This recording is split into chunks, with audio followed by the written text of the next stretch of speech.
All right, Kate Gordon asked me to record a quick video about how we can make tenants a priority without sacrificing the bottom line. And I'll say this: if you might think that this is only for individuals who own real estate, this video is for everyone, in my opinion, because this applies to everyone in any situation. And that's absolutely what I believe. So a couple things. Help you understand about a little bit about the market, right? What's going on, especially when it comes to multifamily properties and stuff like that, rentals, which is what this video is about. Obviously, it goes into more depth than that too. But number one, percentage of households that rent versus own has been increasing, right? So the number of households that rent has been increasing since 2008, 2009. Not a secret. I mean, that's probably not a surprise, but from 2015 to now, they've increased by a little over 2%, which that's when the economy is killing it, which means typically when people make money, they buy houses. But people haven't been doing that. People have been making money and still choosing to rent, which tells you a lot about what our focus is. Mortgage defaults also are the lowest that they've been in something like 18 years. Not a surprise, lending requirements became more strict in 2008. And now that number is probably going to increase. Mortgage defaults are probably going to increase over the next coming months. I'd be shocked if they didn't.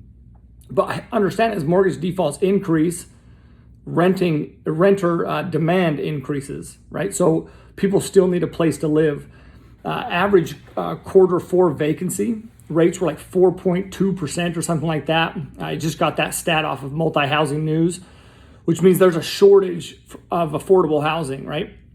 So these newly formed households will continue to rent and choose to continue to rent, right, because of economic uncertainty. But will there be an impact? I mean, absolutely, right? Single family space, that's going to be the real estate sector that's affected the most.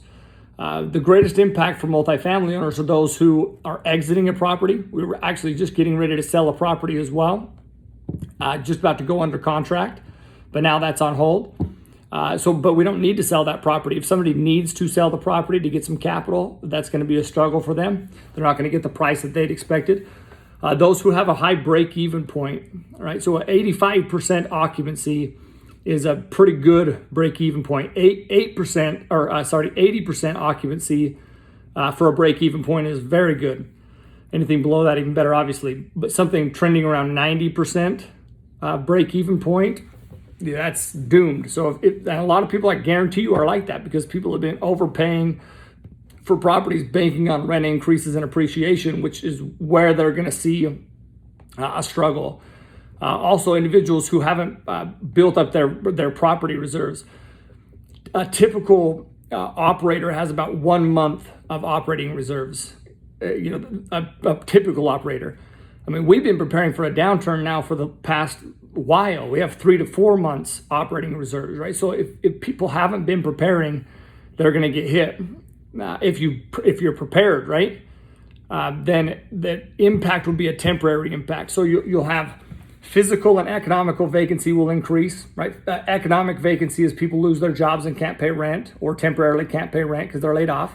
And physical vacancy is somebody realizes that they can't afford that rent and they need to move to a more affordable location. And you have that turnover. That's also going to increase your physical vacancy. But if you've been preparing and you have an operating reserve and you're a conservative investor, then that impact will be, the greatest impact will be when people are moving in and moving out. That's a temporary impact. Demand will go up in a downturn. There's not even a question. Now, to answer Cade's question though, is what do you do? First, you have to have a proactive approach. You can't just sit back and wait and hope that everything's going to go great, right? You need to know what your resources are. Fannie and Freddie have offered forbearance. That just essentially means that you're able to postpone your debt payments for up to 90 days. You still have to repay those back, but it gives you 90 days to postpone them, and then you can pay them back typically over the next 12 months. So that could certainly help. There's small business loans. You should be researching small business loans. There's $350 billion that's just been allocated to small business loans. And I think if I remember right, it's up to like 10 million. It could be up to about $10 million per business. Obviously, it depends on how big your business is. And the interest rates on those are about 3%. That's very good. but even better, any portion that's used to maintain payroll, keep workers on the books, pay rent, mortgage, or other debt payments, that can be forgiven completely, meaning you don't have to repay the loan. So you have to be researching what is out there for you. People who are just sitting back doing nothing, you're creating a bigger risk for yourself, right? And then operations, we have to conserve cash. So stop distributions, even if you have enough to do distributions. Stop distributions. I mean, over these next 30, 60, 90 days is going to be a telling point. And then stop elective capital improvements. So, we were just about to go resurface a parking lot, paint the exterior, and add some different amenities for our tenants on a property that we have out in Denton. But now we postpone, right? We hold off, we preserve cash flow. Any costly amenities that you're running, you shut those down, right? Your primary focus right now is to have a plan first off, but take action and conserve cash flow. We have create programs on any property we have. We've created programs. So we have some where, if they pay their rent on time, they get a $50 discount. And how we phrase that is, hey, we want to make sure in times of need that y'all can still feed your families. So if you pay your rent on time, we're giving you a $50 discount that you can, a discount that you can use to put food on the table in this time, right? Give them an incentive. $50 goes a long way for some people. Renewals are very little increase, no increase on a few of our properties, very little increase on the other properties temporarily.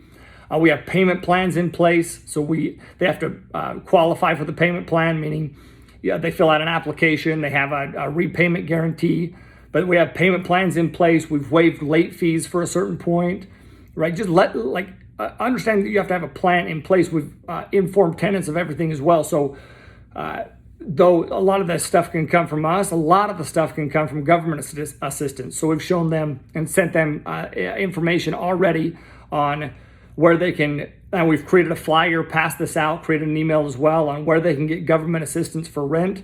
We created a flyer, we sent an email. We also tell them, created a step-by-step instructional video on how to apply for that stuff, make it easy as possible for them. Government assistance on food and healthcare and clothing and where to get that. How to pay rent, right? So most of our leasing offices are closed, so they can drop it online or pay online or put it in a drop box. How to stay healthy, different things that they can do to make sure that they stay healthy. If they do get sick, where they can get tested. We let them know extra sanitation steps we're taking on a property. We're wiping down things all the time. Shutting down the leasing office to any outside traffic. We're suspending non-essential maintenance items. That helps you preserve cash, also helps keep people healthy. And we're still attracting new tenants. Now, in most areas, we can't do live tours, right? But we can still do virtual tours. So our leasing agents are all equipped with everything they need to FaceTime new tenants through properties. We put everything in place to sign the lease electronically, and we're pushing that, obviously, so they don't have to come into the office. Plans, right? There's so many things that we can do to let our tenants know and to help them so that they're not guessing. And then the key with the bottom line too is communicating with your investors. You need to let them know what your plan is there, how you're preserving capital, how you're not going to be paying distributions over the next couple months. And listen, most of them should understand that. To help you understand, this is the next quarter, right? So if your investors are making 8% cash flow, it means that they take a hit of, and let's say that you can't pay distributions over the next quarter. That's 2%. That means as an idea, it means they're still making 6% cash flow returns. I mean, dude, that's great. A lot of these people have just been taken to the cleaners in the stock market. People think that people aren't investing. People are still investing. We just had hundreds of thousands wired today into a deal that we're working on because people are still investing because they see what's happening in the stock market, the volatility there, and they want to invest in an asset that is a solid cash producing asset. But more importantly, they want to know that we have plans in place. We have plans in place, right? So your investors understand that you're probably going to have to preserve cash flow. But more than anything, they want to know that you have a plan in place, that you're not just sitting back and just hoping praying to God that things go good. You're going to take action to make sure that they go good, right? So that's what they want to see. And if you haven't sent an email out to investors, you need to do that, right? Put a plan together. Let them know of steps you're taking for the tenants, right? Like we're wiping down the laundry room multiple times a day so that tenants can still go in, do laundry, do those things that they need to do. We can still get other income from laundry income. Staff communication, right? What we've done with staff, how we've communicated with them, what the plans are there, programs we're putting in place for our tenants. We're letting our investors know all those things. How we've been communicating with the property management company on all sorts of different items, right? Different communications, just letting them know that we have a plan in place. Communication will solve 99% of your problems. And then, the final question of people asking, like, am I scared to see what this will do with multifamily?